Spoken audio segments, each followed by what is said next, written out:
Imagine a perfect world where you can build a restaurant, open the doors, and make loads of money. Unfortunately, those days are over. It takes great leadership, hard work, and long hours to operate a successful restaurant. Together, we can make it happen. This is Restauranttopia. All right, welcome back to another episode of Restauranttopia, sponsored by the one and only Hillcrest Foods, the most amazing independent distributor we know. Dave Ross bringing in a topic today that we all love and we think is often overlooked in the industry, and that is how to effectively recognize employees for amazing performance, right? Mm-hmm. What do you got, Dave? Good morning, Anthony. Good morning. How you doing, Brian? Oh, thank you. Oh, I'm here too. Wow. Okay. How you feeling, buddy? Brian is here. Just for all you people that got nervous for a second. Brian's in the studio. I feel amazing that we have the dream team back. The three of us are definitely better than just two of us. Yeah, that's right. Yeah. So talking about recognizing employees for excellent performance. Yeah. Let's define excellent performance. That's a good place to start. In your organization, you have to define what is excellent performance. What is that standard that you're going to recognize people for? When you look at that, like I actually did want, because of what you've done recently with the Hospitality Academy, I did want you to kind of peel back a little bit about, give me some examples of some excellent performance in the staff of a restaurant. First of all, you have to have measurements, right? Because you can't calculate if you can't measure it, right? Like, I mean, you got to have some semblance of a checklist, yeah, and where everybody checks the boxes, right? Yeah. And a lot of times we just gut shot this, don't we? No, it's so subjective, and it's how you feel and blah, blah, blah. And it's like, wow, man, no, you got to have the checklist. Yeah, and you look at outputs, and we rely on data for this. And sometimes hard data is great. Like, so in an employee environment or a restaurant environment, when you look at, okay, how many mistakes did you make, or how many dollars in sales did you do, how many upsells did you do? So there's a lot of measurable stuff that you can do. And sometimes you got to quantify the qualitative. And we talked about that before. So sometimes the qualitative is where the subjectivity comes into play, and you really got to break that down and say, okay, what's this mean? And we talked about this with what episode was that? It was talking about was it salary on the post? Because we talked about how to measure like what a good line cook or what an attribute was for a line cook, right?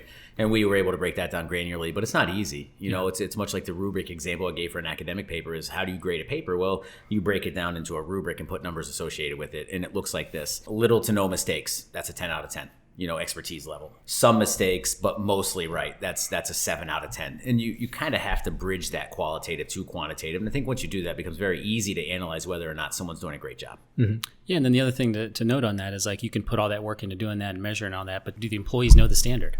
Like, do they know where that level is? Do they know? And I would tell you that a lot of times they don't. No. You know what I mean? A lot of times those expectations, you're looking at somebody with failed expectations in your eyes. When did they even know what the expectations were? No, correct. I think as restaurant operators, like we find ourselves in these situations, and then you sit back on the couch on a Monday on your day off and you're like, how do I motivate my employees? Like, how do I get them to do what I want them to do? I think that's misdirected. I believe motivation, this is my personal belief, motivation's a pep rally. It doesn't last. To even have the thought of like, how do I motivate them? You're going to have to do that again the next day and the next day and the next day. Mm-hmm. Passion is the key. And so where do they draw passion from?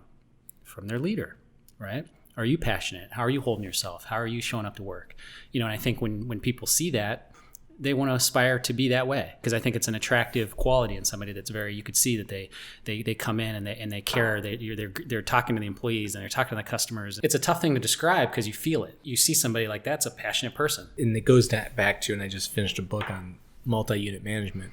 Are you an energy giver or are you an energy taker? Yeah. Are you coming into the back of house? Are you going to the host stand?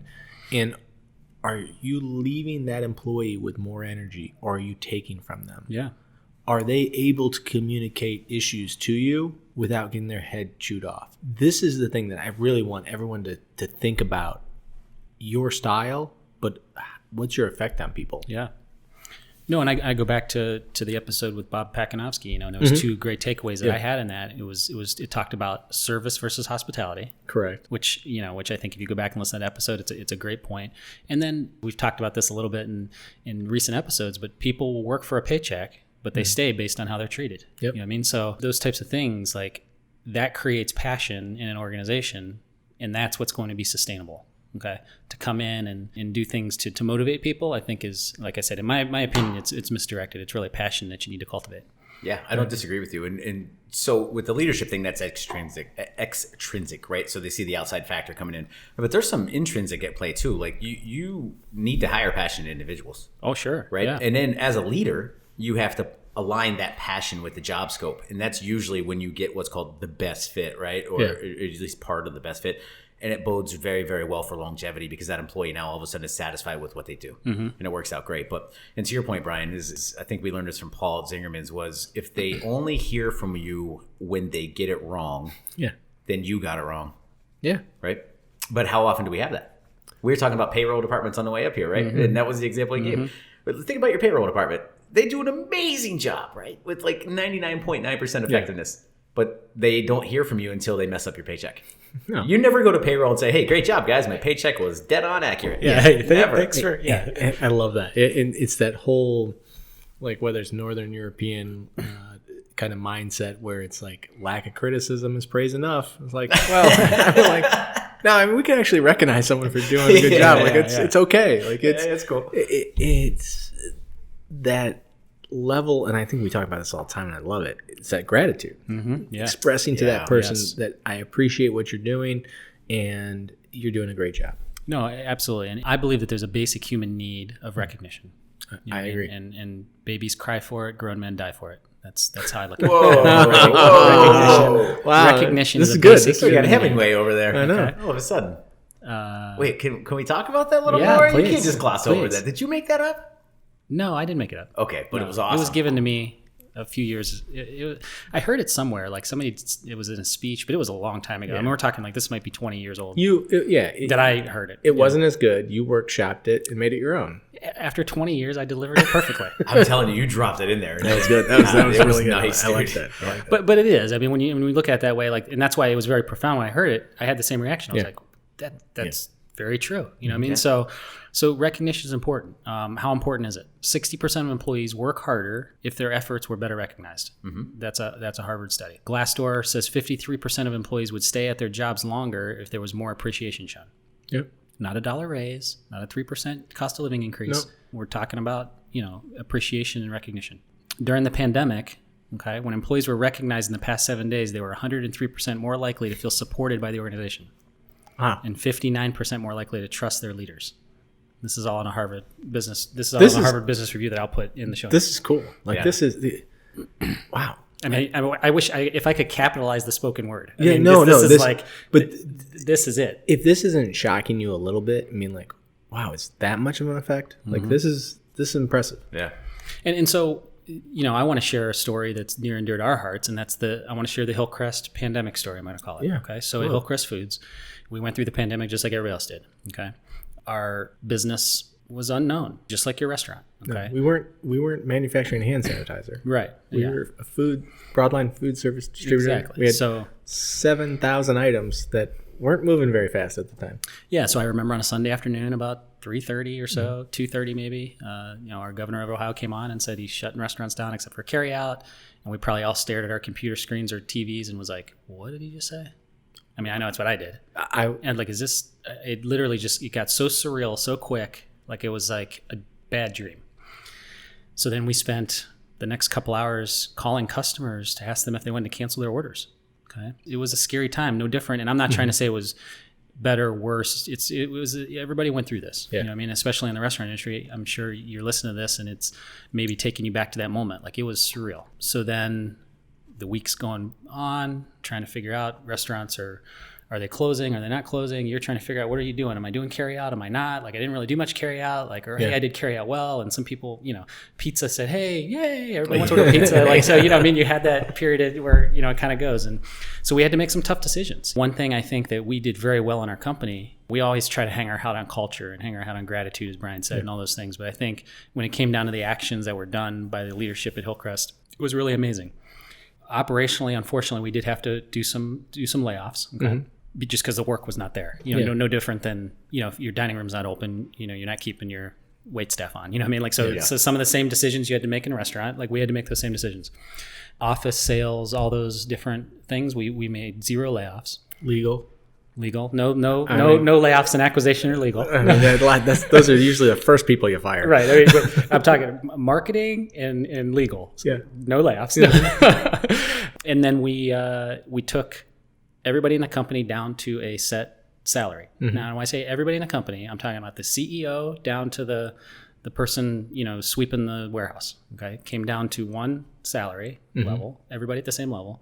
And we did that for a period of time until, obviously, thank God for some of the things the government did quickly with PPP loans and stuff. Yep. And then we paid everybody back very quick. Mm-hmm. So I think, and I can remember as clear as yesterday, the phone calls. I probably made 40 phone calls on that Friday to people that thought it was the call that they lost their job. Yeah, I thought that. And to tell them that that wasn't the case. We're going to keep the family together. We're going to do this. We're all going to come down. And all those things we're going to do. It was an amazing experience in my life. It's something I'll never forget. The gratitude that people had to still have a job. It was a scary time, and we didn't know what was going to happen at that point. We look at it now and we say, okay, the restaurant's coming back. It's booming. Yeah, there's supply chain issues. Yeah, we could complain about all kinds of stuff that's going on, but listen, man, the industry's back. People are going out, they're spending money. Like there's, there's tons of great things happening, but it was a scary, scary time. It was. And I feel like we all have blocked this out, but if you think of April of last year, it wasn't, is the company going to do bad, or is this going to do bad? It's like, does this industry in its current form exist in the future? Yeah, in a time where like you almost feel like, oh, it's in, coming out of it, you see like, okay, this industry there's a lot of great things because it is solid. People are going to eat, like, and we've seen that, but it was questionable there for a while. You're kind of like, wow, that this literally took us to our knees. It does, and the margins are so tight for a broadline food distributor, and the capital required, the freezers the size of homes, and like just the level of operation that you have to do to make it efficient. You have to move so much product, and you have to move it so quickly and so efficiently. Like, it is shocking to see, over half of your business evaporate overnight, and then 70%. Yeah, and then all of your friends. It's not like we're shipping boxes across the country. I mean, we're going across town, and these are our friends and family and people we care about that are running these restaurants, and to see them hurting, it was on all levels. Yeah, no question. I bring that up because, not for recognition purposes, but for just to understand some things. When you make decisions in your company, it's okay to take some time to make the right decision. Like, we spent a whole week figuring out multiple conferences and phone calls and strategy sessions and everything to try to figure out the best way to do it. And I'll tell you that I thought it was the best way when we started it, but after making those 40 phone calls on Friday, I knew it was the best way. Yeah. And I knew it was the best way even before I knew how it was going to end up. Yeah. I didn't know how long it was going to go. I didn't know how, there was all kinds of unknowns, but that's the kind of things that I think when you look at recognition, retention, like all the things with your employees, like, are you taking the time to really think through and try to make the best decision for the people? What I mean? So I think, going through that, when we talk about recognition, there's some things that cost nothing. So I'm sorry, Anthony. Yeah, please go ahead. Can I go back to that? Because I think there's an important piece there. The salary you put everybody on was less than what they could have made at unemployment. Did you realize that or no? Well, at the time, they weren't doing the additional when we made that decision. Okay, but still, it was close. But then you're right. And there was a couple people that once they initiated that, they said, well, hang on a second. Like, I can make more staying at home. But again, we don't have, in our company, we don't have a lot of turnover. We don't have temporary workers. We don't have these are careers, more career type jobs. For somebody to work at a company for even as little as 3 years or 5 years or longer, to say like, well, I'm just going to potentially throw this away for an extra $400 on unemployment. Like, it probably wasn't a decision people were making. Now, there were some people that came back and said, hey, this, but then all of a sudden, like, it wasn't a long period of time. I think it was a 3-week period. Yeah. And then we ended up paying everybody back very quickly. So there might have been some questions there. Now, if that would have went on longer, that could have been a decision that we would have had to figure out. I think what I was trying to say was that I don't know that most people cared. There wasn't an iota of bad faith or bad juju amongst anybody I talked to or experienced with that whatsoever. Yeah. Like, no one batted I would agree an with eye. I would agree with you. You look at any of these hacks, like, They did $44 billion hacks. Those restaurant technician distributors They did a bloodletting. or micro technicians, excuse me. A lot of these companies use the pandemic as an excuse to fix mistakes that they made by upper management and to shit can people. Yeah. Oh, no question. No question. And then you think about it like, think about, and again, whether you leave this in or not, think about the restaurants. Wow. Did they even give a shit about the restaurant owner? No. Because they're going through the worst pandemic that could happen to that industry. And then they said, you know what, by the way, this guy that you've known for years and learned to love and maybe is part of your family. Your best consultant. Your best friend, I'm going to take this guy and shit cannon. Yeah. Yeah. Think about With no communication to you whatsoever. Yeah. Oh, yeah. But I'm going to give you our 1-800 number and you can call into customer support to put an order. Yeah. It's so bullshit. Like it is. It was so soulless. But that's the move that you expected out of it. Accelerated trends, right? We exposed a lot, and look how it paid out for us. I mean, we showed a lot of love. You saw what we did with our force, and it worked out to our benefit last time I checked. Yeah, absolutely. Love wins, man. So getting back into it, let's talk about employee recognition, things that cost nothing. Okay, I'm going to just go through a simple list. Okay, I'm going to call this like Homeland Security kind of thing, like see something, say something. Okay, I like it's that. really easy to see negative and comment on negative. But how often are you looking for the positive and recognizing like just, hey, good job. Hey, a little pat on the back, a handshake. Hey, I just saw you do that. Great job. So I call that see something, say something on the positive end. This may, as a leader or manager or owner, it may seem awkward if you're more of the person that kind of sees like, oh, you did that wrong. Like, don't do that again. But I think if you can get in the habit of doing that, you'll see some great response from your staff on that. I love that. Recognize people in front of the group. You know what I mean? I think that people doing queue time or you're doing things where you got a group of people, like recognize someone. Once you start doing that, your team may follow along. Your team may start recognizing each other in those times, showing the example of how things are supposed to be. Because I feel like even recognition from another team member can even be more important because from the manager, it seems like a given that the manager should do that. But from peer to peer may even mean more. You know what I mean? So if you start cultivating that could be a big deal. Also recognize on social media. I think it's great when restaurants have on their social media pages like employee of the month or employee of the week or whatever it is, or telling a story about. I just like the employee spotlights. I love exactly. For many levels, appreciation one, but and that's also probably better. Employee spotlight. That's a better the way to put it, humanization of your organization is such a huge advantage for the independent that corporations don't do a great job of, and it lets the general public have that more personal connection with your crew. And again, we use the word stickiness a lot, but there it is. You know? I was at a restaurant opening last week in Akron. There was an employee. There was an elderly couple there, and the elderly gentleman was like almost fell, and the guy caught him, which I thought was amazing. Pure athleticism that he was able to catch the guy. And then the same couple, the gentleman's wife needed help out to the car, and he helped her out. And it was like, I was like, this is just good human behavior. Yeah. And like that type of stuff, we just like those types of things are happening in your restaurant. Spotlight them, man. And just in society, we need more good human behavior, and you should recognize it and really show perpetuate people. it. Yeah. And I think to your point, like, what are we focusing on? Like, there's plenty of good human behavior. We're just not talking about it. Correct. We're talking about all the bad all stuff. the junk. Yeah, you know what I mean? Like, yeah. So I agree with you. Like, it's happening all around us. Like, but how are we pulling that out and recognizing it? Something from Pals that Sudden Service that I saw. I don't know. I pointed it out in the restaurant tour, but they've got this board where they give a place for the team members to point out when somebody does something extraordinary. And so I love this because it's not coming from management. Right. Yeah. It's all like different team members, like that they'll post something up, like Susie did this, whatever it is, and they've got a place to display it back at the restaurant. That's cool. Which is really cool. That is cool. I've never seen that. It's handwritten. It's organic. It's amazing. Yeah. That brought me to another idea of like some sort of wall of fame or place to display. Those types of things. Like, because I'm not sure how often they took those down or what they did with them, but do you have a place where you can kind of like keep those things so it lasts longer? This I think is way overlooked, and I think people get too caught up in how you do it. Personalize the recognition. Okay.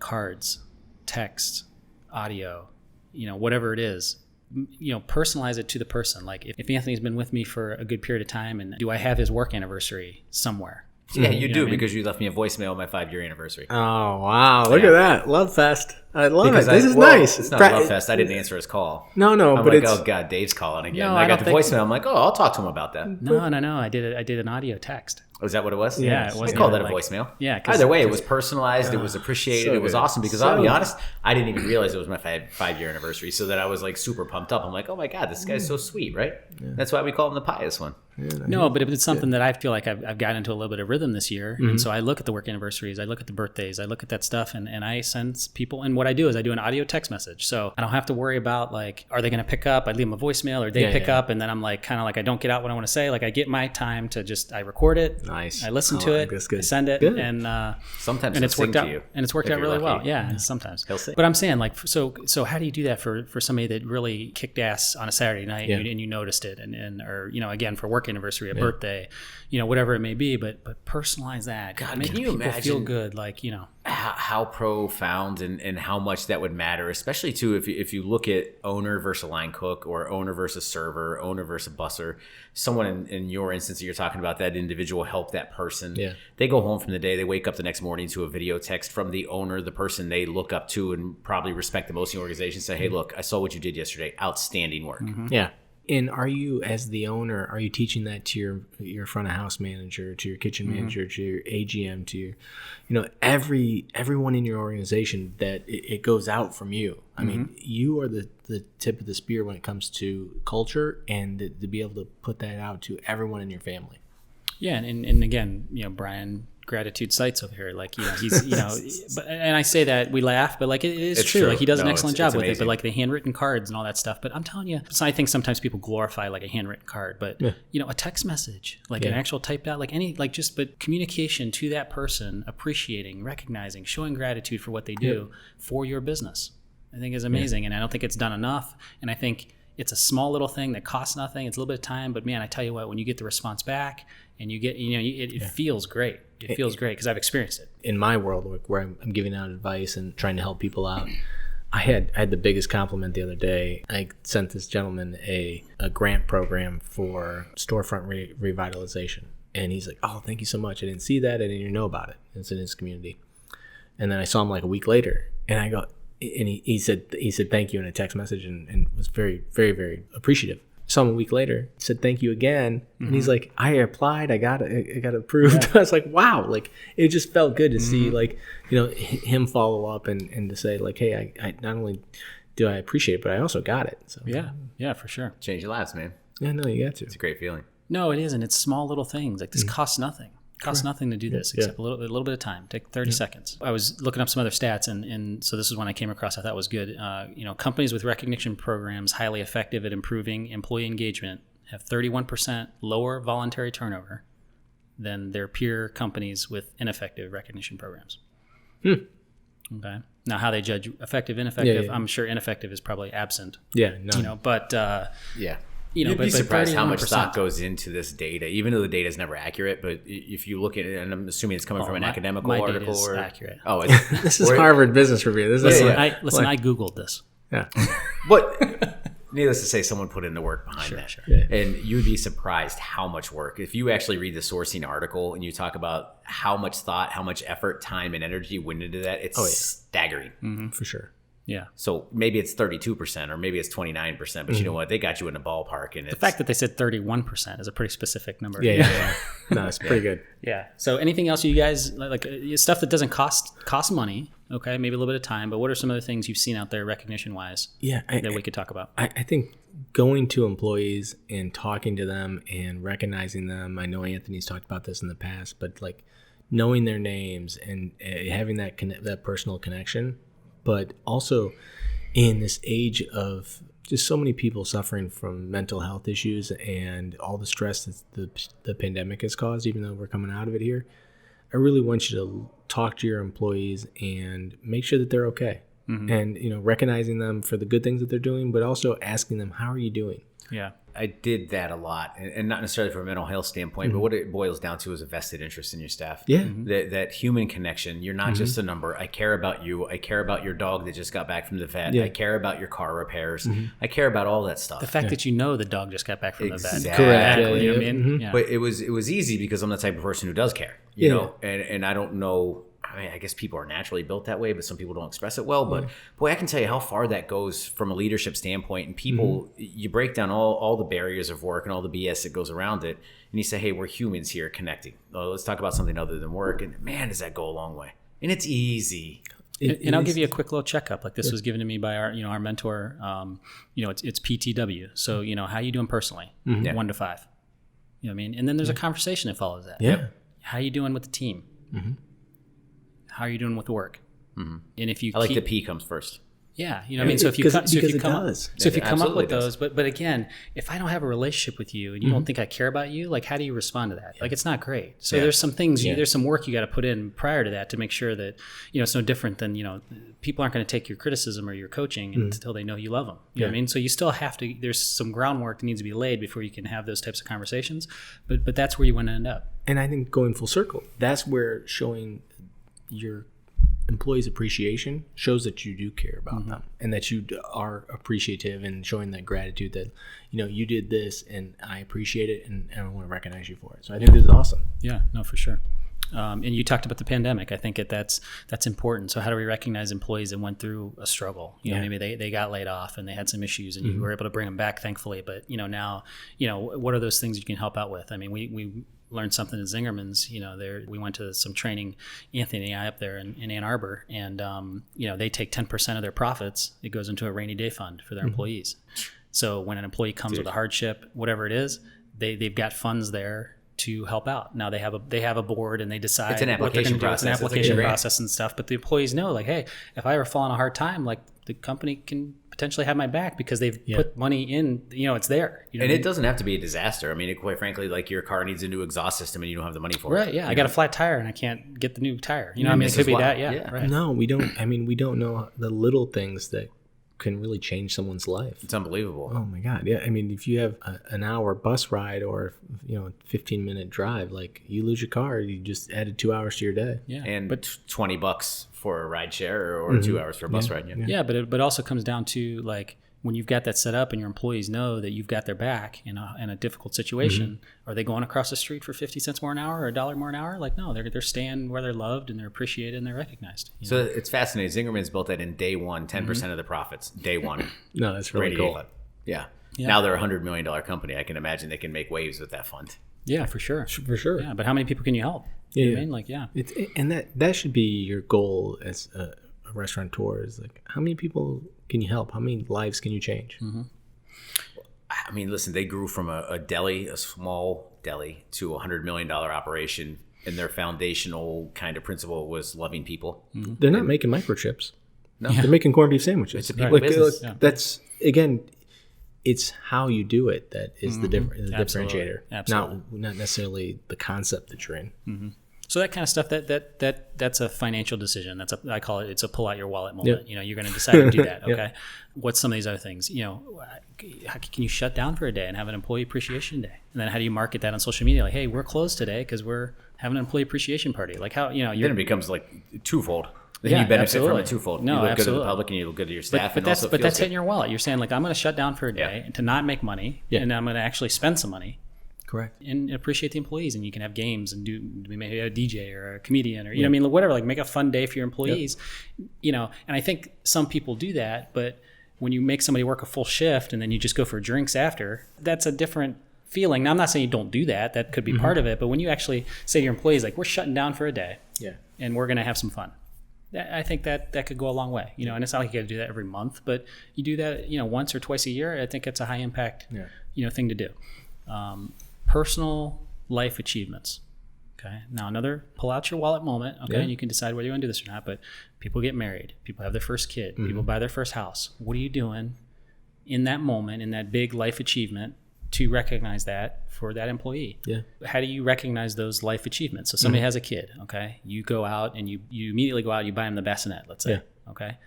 First of all, like let's say it's a male employee. Now all of a sudden you got a connection with the wife, okay, which creates a connection in the home with you. Correct. And then also, how many times are they looking at that, and you're connected to that? You know? I mean, I think that's a big deal. I mean, somebody buys a first house, you get them a nice like speaker, like a Sonos speaker or something for the house. And every time they're playing music in the house, like that's a connection. You know what I mean? In that new home. So all those things, like how do you recognize those life events and have that attachment with the employee? That's cool. I never thought of it that way, but that is true. And you also want to connect yourself to the home in a positive light, because people, maybe they go home and they complain about work and stuff like that. But if you is the job may be difficult, but the work is the workplace is amazing. Right. So you want to have that good positive connection, that good positive mojo. Yeah, I can't disagree with that. In fact, when we got married, my mentor chef at the place had bought me a piece of cookware, and this is I've been married since 2011, so we're a good 10 years now. Guess a big one's coming up this year, huh? Oh, I better wow. put that in my calendar. It's next month even. So, Send her an audio. No, voice we're note. send her show my appreciation through a gift card. Yes. But he got us this Staub. Staub is a brand of cookware. Okay. And it's called Le Coquette, and it's like a big casserole dish, and it stands about that tall. It's a braising pan, and it's got on top, it's got this big chrome rooster. And not only is it like the most amazing piece of cookware ever, it also looks badass in the cabinet. It's a statement piece. I guess that's awesome. But when I thanked him for it, he said, "Yeah, I prefer to get you something that's going to last a long time." And I said, "That's amazing, but you're right, because now every time I use it, guess who I think of?" Yeah, Absolutely. But I can tell you how many amazing meals have come out of that. that's cool. Yeah, and so you associate this with happiness, and then associate it with the person, and it's got this ripple effect for the rest of my life now. And I can't get the guy out of my head, unfortunately. But it was a really profound gift. yeah. There is gifts that you can give to your staff and your organization that they go so much further than $300-400. Like it means so much, and taking the time to pick something out and to put some thought behind it is really important. Yeah, for sure. And then something that I think a lot of places do, but I don't want to gloss over, is do simple contests. You know what I mean? How do you, things that are going to, help your business and maybe drive some profitability, but then reward the employees appropriately for it. They're going to go out, and whether it's, you've got a new dessert or a new appetizer or whatever it is, and being able to, recognize them for performance, I think is important as well. Some of these are feel good things in the beginning that maybe not everybody's thinking about, but I don't want to gloss over that. Like, I think it's good to reward people for the actual performance that drive bottom line profit as well. No, I love that. Awesome. Yeah. Very cool. No, so that's what I got, guys. Yeah, I've seen a lot of these in play, man. You talked about queue time earlier. I think that's one that not every restaurant has, but I wish they would. The time to get everybody together. We had family meal at one of the restaurants, and then I kind of initiated that at some other restaurants I worked at. We shut down from 5 to 5:30. Everybody stopped prepping. Everybody stopped setting the tables, and we all went and sat down in front of the house, back of the house team. And another restaurant I worked at, we would have that same kind of. Did you eat together at that point? Yeah. Yeah, I love that. Yeah, no, it was great. Yeah. A lot of the cooks, sometimes you would have to wrangle them in enforcement because they were behind. But at the same time, no, everybody was breaking bread together. And one of the chef's responsibilities was make a meal for everybody. Yeah. It's the same thing with a household.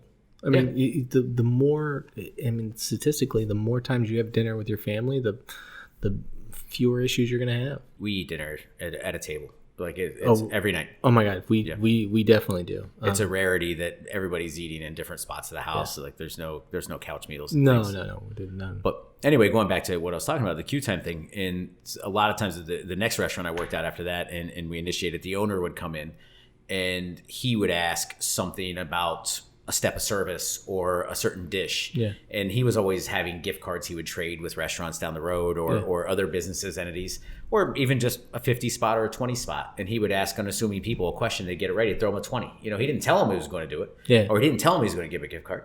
But can I tell you how far that went? I love that. Oh my God, That's it was cool. easy. How engaged is everyone? And also in the plan in the back of their mind, they're like, when we go over the specials, maybe I should remember them. It helps. It just makes the work environment a little bit more fun. He didn't punish those who got it wrong, but No, he no, rewarded yeah, those who yeah. got it right. And there's Right. a really significant impact there that It's I all loved. carrot, no stick. I love it. Yeah, it was great. The stick's more effective though. We'll save that for a future episode. No one likes getting hit with a stick. Yeah, absolutely. So no, that's what I got, guys. So we'll leave I'll leave some links in the show notes for some of my research. But that's as simple as it is. Like spend some time after listening to this. Go through how can you recognize your employees, because it's really important, and it's going to go a long way, and it's going to help you retain employees, which is going to help you not have to hire as many in the future. I love it. Yeah. Thanks. And it's largely free. Yes. Yeah, great topic, bud. This is awesome. Awesome. This is a high quality pod. Thank you, everybody. Take care. Adios. Thank you for listening to Restauranttopia. The gratitude that we have for each and every one of you spending your precious time to listen to this podcast is immeasurable. Please make sure to tell a friend about this podcast. And also, if you have any feedback for us, visit us on restauranttopia.com and drop us a line. You can also subscribe on your favorite place to listen to podcasts. Thank you, and have a great day. We also want to thank our sponsor, Hillcrest Food Service. If you are a local independent restaurant and are looking for a distributor who has chef and operational consulting, provides marketing support, does menu reviews, and most importantly, wants you to be successful, reach out to Hillcrest Food Service at hillcrestfoods.com.